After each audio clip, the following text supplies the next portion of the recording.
Bonjour à tous. Merci de participer à notre synode diocésain sur les familles. Nous allons maintenant aborder la seconde étape de notre travail. Nous avons lu avec attention vos réactions par rapport à notre questionnaire et nous avons regroupé vos réponses. Dans cette petite vidéo, vous allez entendre un écho de vos réponses, proposées par des familles qui vous ressemblent. Ensuite, des experts vont nous aider à approfondir et éclaircir les sujets proposés. Et puis, c'est à vous de jouer. Proposez-nous du concret.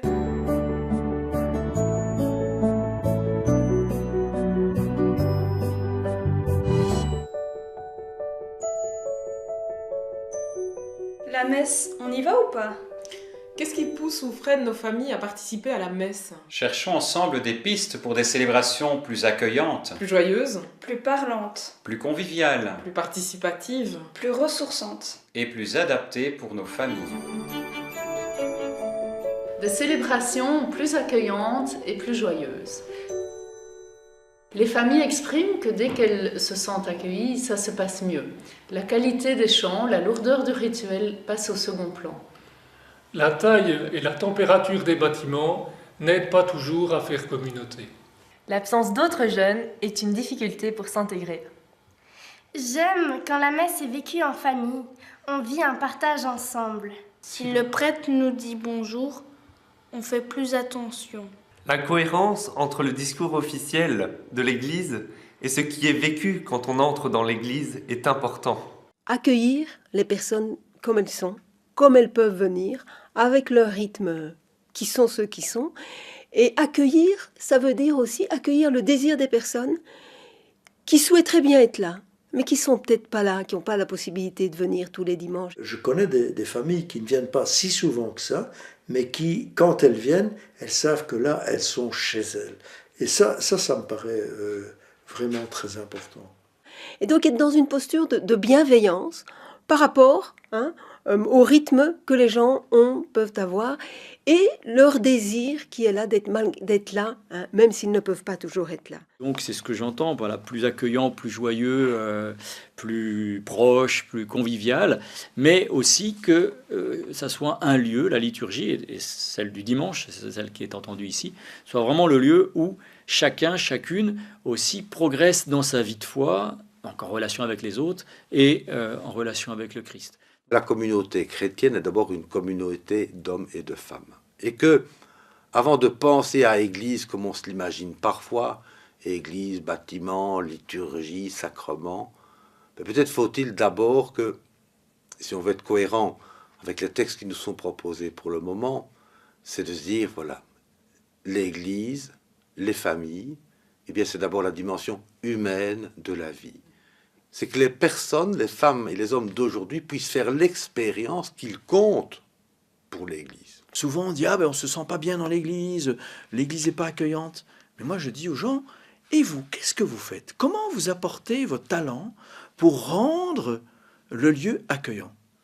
Et c'est ainsi que dans un village, 2 familles ont dit « Ben nous, on a envie que l'Église soit notre lieu où on se sente bien ».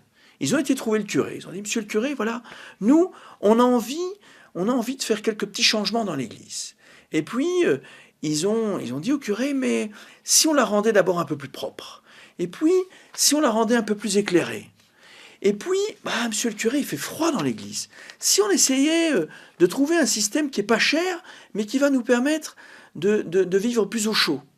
Puis les enfants ont dit, nous, on aime bien le tapis. Ah, monsieur le curé, si on mettait un grand tapis. Et figurez-vous que, petit à petit, le curé a réfléchi avec eux, et puis en 6 mois, ils ont changé beaucoup de choses, et on a vu arriver de nouvelles personnes âgées, de nouvelles familles. Il ne faut pas avoir peur de déranger, parce que finalement, la question, c'est de savoir, l'Église, est-ce que c'est une communauté pour ceux qui ont 60, 70, 80 ans, ou bien est-ce que c'est une communauté où toutes les générations peuvent bien se sentir? Et je crois que ça, c'est important. Des célébrations plus proches. Les familles ont exprimé que les messes sont parfois loin et les horaires pas toujours adaptés. La famille manque de temps.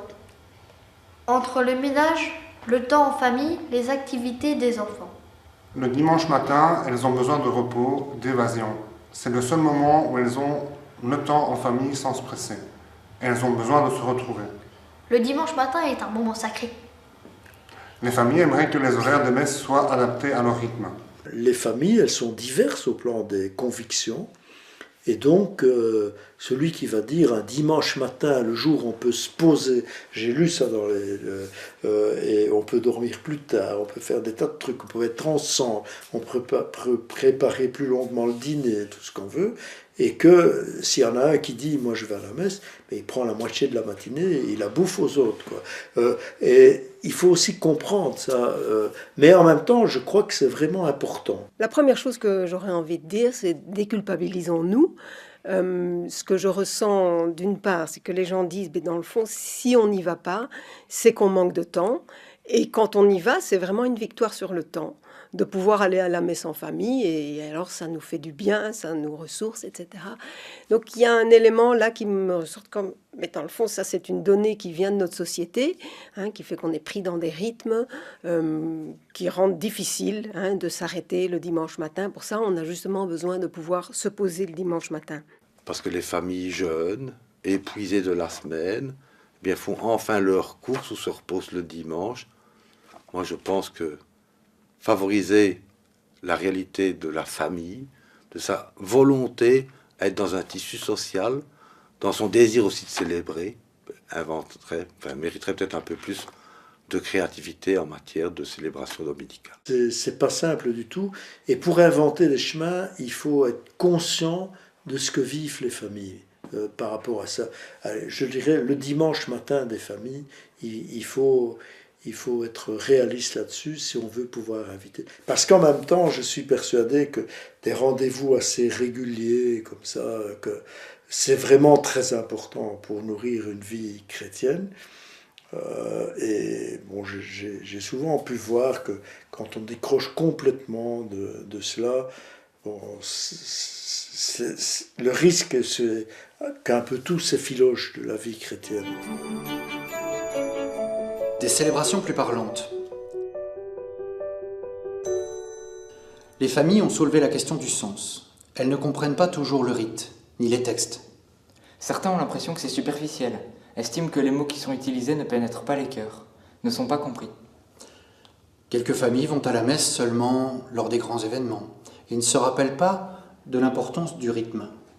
Certains ressentent un vide de sens, alors que d'autres familles parlent de la messe comme un moment avec beaucoup d'émotion, de chaleur. Les familles se demandent, la messe, ça change quoi dans ma vie ?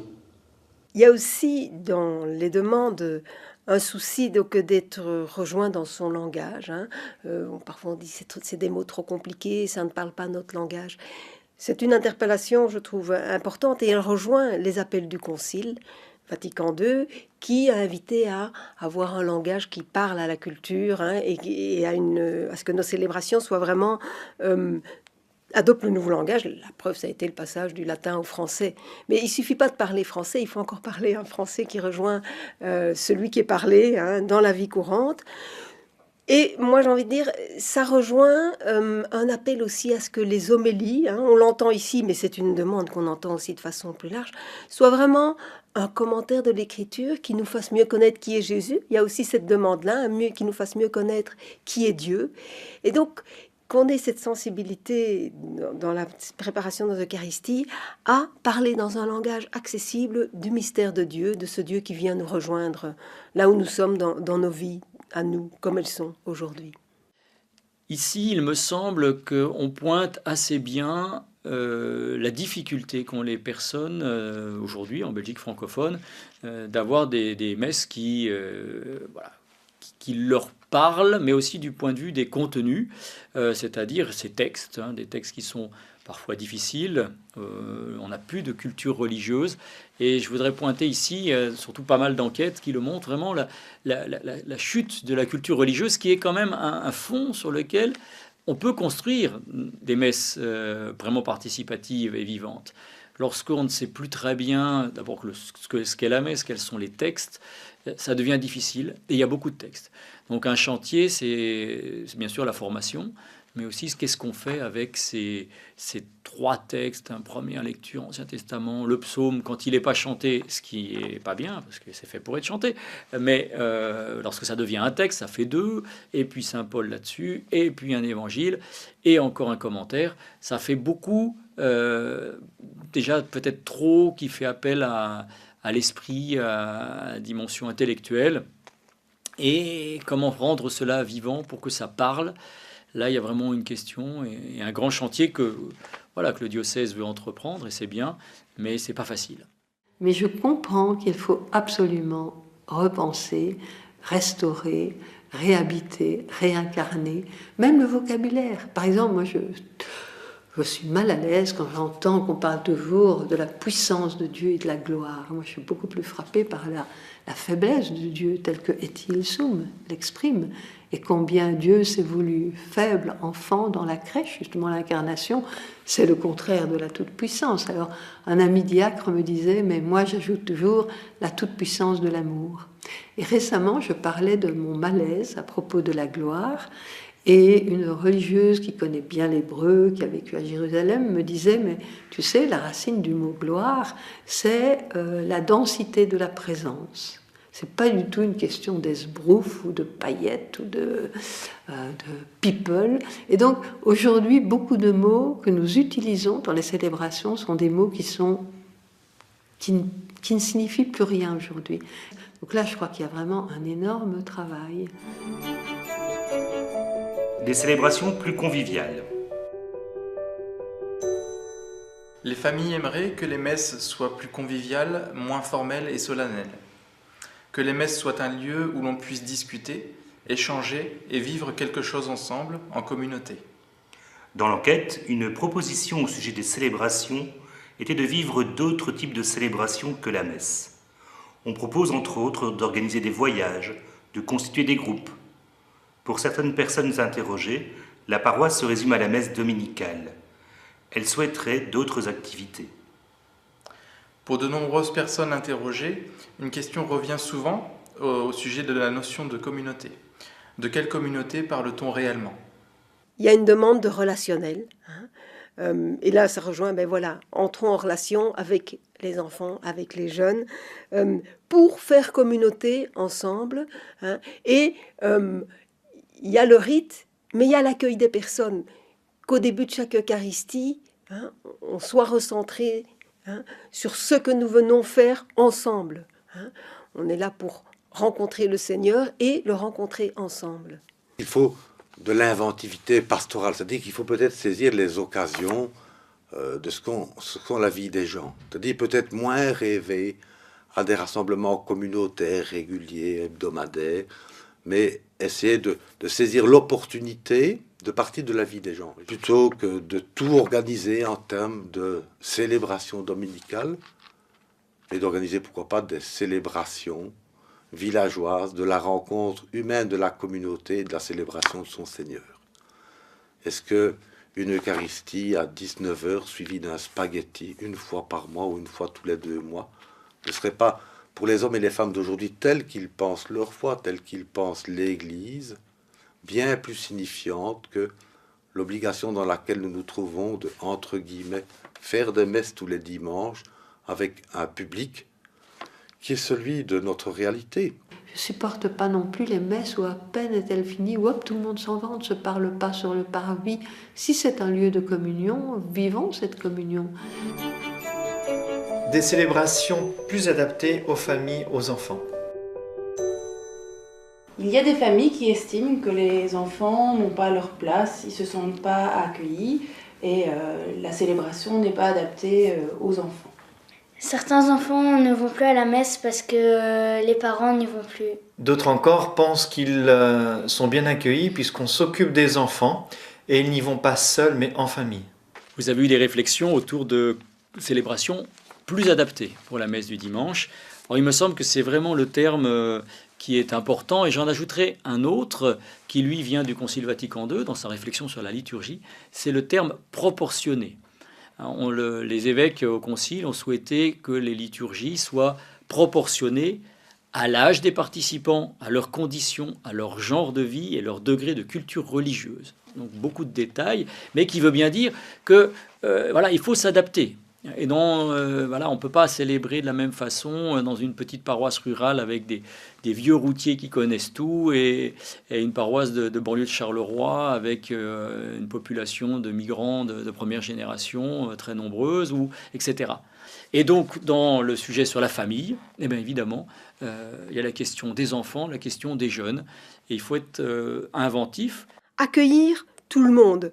Donc avoir un langage qui est parlant à l'égard des enfants, qui est parlant à l'égard des ados, qui est parlant à l'égard des adultes. Ça ne veut pas dire que toute la messe doit être accessible aux enfants, etc. Mais qu'à un moment ou un autre, on parle aux enfants, qu'à un moment ou un autre, on parle aux ados et qu'on soit sensible à avoir ce langage qui les rejoint.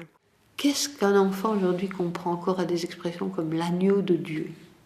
Beaucoup d'enfants n'ont jamais vu d'agneau dans leur vie. Donc il y a une façon d'être coupé, ça demande un énorme travail sur la langue, sur la liturgie et sur la présence des célébrants. Et non seulement il faut être inventif, mais tout simplement, quelquefois, saisir les possibilités que la liturgie offre. Il y a des messes qui sont prévues pour les enfants. Il y a des prières eucharistiques qui sont prévues pour les enfants, pour les liturgies avec enfants, avec des acclamations et des possibilités finalement très larges de célébrer, je dirais, en parallèle. Enfin, moi, je connais des paroisses qui ont une liturgie pour les adultes dans l'église principale entièrement complète et complète dans la crypte ou dans une salle pour les enfants du début à la fin. Et donc finalement chacun y gagne. Mais en tout cas, voilà, adapter dans un but, c'est de faciliter une liturgie proportionnée à ce dont sont capables chacun et chacune. Et dans une unité pastorale, il y a une ou deux célébrations qu'il faut doper, à laquelle il faut convoquer. Et, je connais quand même, ça existe. Hein. Mais il y a une responsabilité de l'Église. Il ne suffit pas d'appeler à aller à la messe. Il faut offrir quelque chose. Quand on invite, si j'invite à ma table, je prépare une table qui n'est pas simplement le pain quotidien, quoi. Des célébrations plus participatives. Certains enfants ou jeunes ont besoin d'être actifs lors de la messe et de ne pas rester assis ou debout devant leur chaise. Par contre, certaines personnes n'aiment pas que ça bouge et dans tous les sens et estiment que c'est la foire. D'autres personnes estiment que ça donne du sens lorsqu'ils sont acteurs et qu'ils ont préparé la messe. Famille, l'avenir de l'Église, c'est vous. Ça veut dire que l'Église a besoin de vous, parce que l'Église, c'est vous. Participer activement à la liturgie, consciemment, comme le demande le Concile Vatican II, ce n'est pas nécessairement faire quelque chose, c'est d'être bien présent à l'action qui est célébrée par tous, mais quelquefois il suffit juste d'être présent, d'adhérer, de suivre, mais c'est aussi quand même faire quelque chose. Et ici, on est, malgré, je pense, dans beaucoup de paroisses, des choses intéressantes, mais je pense qu'on n'exploite pas assez les possibilités laissées par les ministères liturgiques, les services liturgiques dans nos célébrations. Et le prêtre, il est au service de la liturgie. Il y a des choses, évidemment, que seul le prêtre peut faire. Les paroles de la consécration, oui, c'est lui. Mais il y a beaucoup d'autres choses. Ça peut être les enfants, les ados, les parents qui peuvent être acteurs dans la liturgie. Service d'accueil, service bien sûr de chantre, mais de lecture, on peut varier, on peut avoir des lecteurs variés, on peut avoir des intentions qui sont préparées par d'autres, on peut avoir de la musique variée, des gens qui s'assurent d'une technique. Bref, il y a beaucoup de possibilités de faire quelque chose, y compris par les enfants. Et le service par les enfants n'est pas réduit aux acolytes. On peut aussi encore être inventif. Leur permettre de faire la collecte, de participer à la procession des offrandes, d'entourer l'autel au moment de la prière eucharistique, et en particulier, surtout au moment du Notre Père, de donner la paix. Tous ces gestes-là leur permettent d'avoir leur place. Une chorale d'enfants, une chorale de jeunes, c'est extraordinaire comme ça peut être mobilisant pour permettre aux enfants et aux jeunes de participer. Peut-être qu'on ne pourra pas en faire dans tous les lieux, mais qui est peut-être dans chacune des grandes paroisses de votre diocèse, un lieu où les familles et les enfants peuvent plus facilement trouver leur place. Mais une expérience, par exemple, autant parler avec des expériences. Deux groupes, je ne sais pas si c'est des équipes de catéchèse, animées par 2 papas que je ne connaissais pas d'ailleurs, et on remettait aux enfants des Nouveaux Testaments.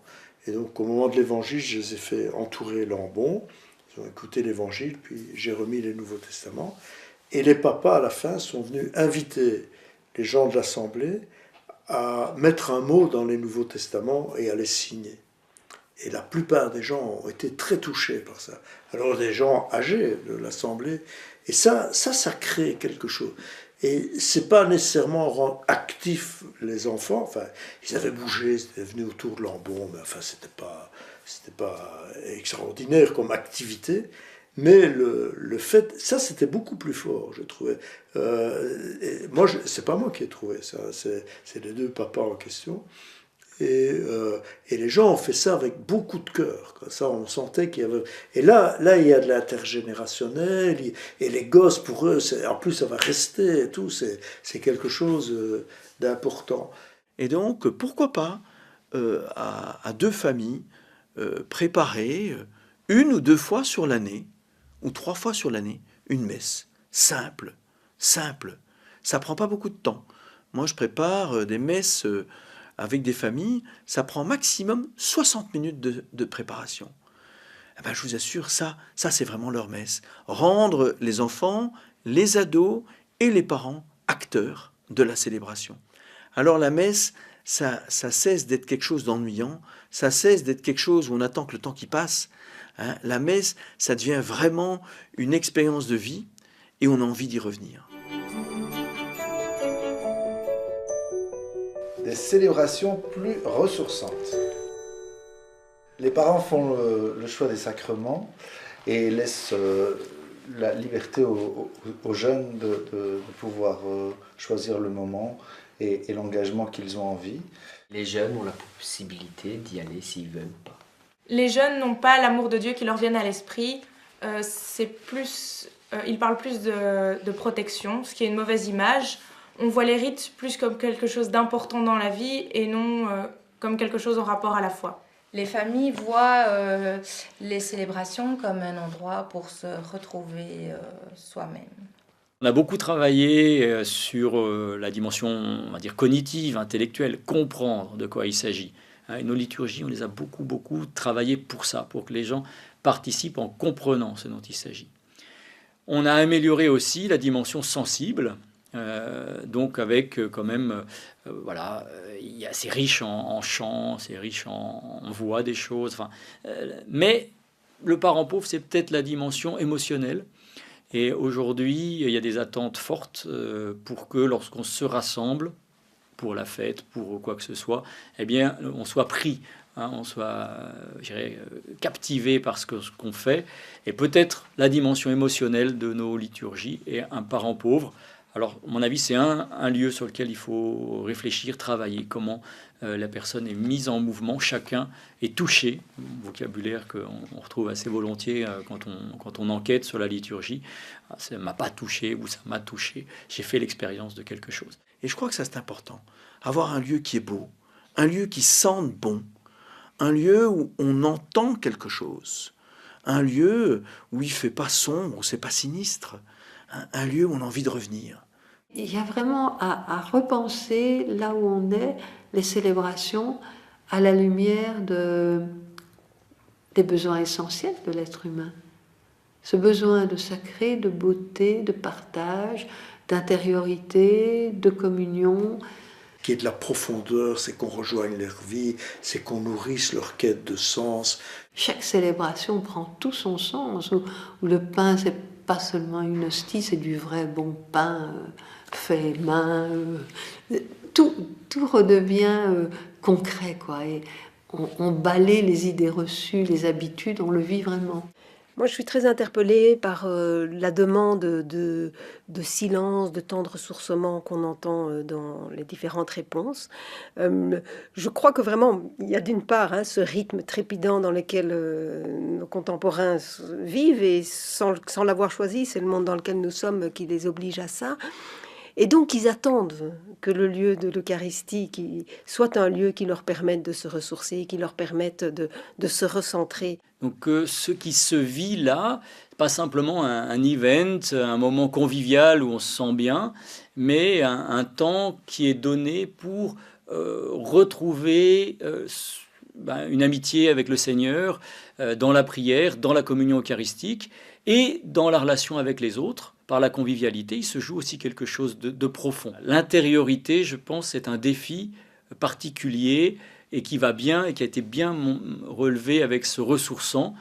Alors, pour ça, après, il faut être aussi un peu inventif et ne pas risquer le silence et risquer le chant répétitif et risquer des choses où on n'est pas très habitué finalement, notamment le silence qui peut être une action commune, une action de faire silence, c'est un peu paradoxal, mais c'est aussi une piste que l'on n'utilise peut-être pas assez. Et j'ai envie de dire, ça c'est pour moi vraiment une interpellation qu'il faut entendre aujourd'hui, ce besoin d'espace de silence, de ressourcement. Et nos Eucharisties doivent en tenir compte. Il ne s'agit peut-être pas de laisser des 5 minutes ou des 10 minutes par là, mais qu'il y ait une qualité de recueillement à certains moments dans nos Eucharisties.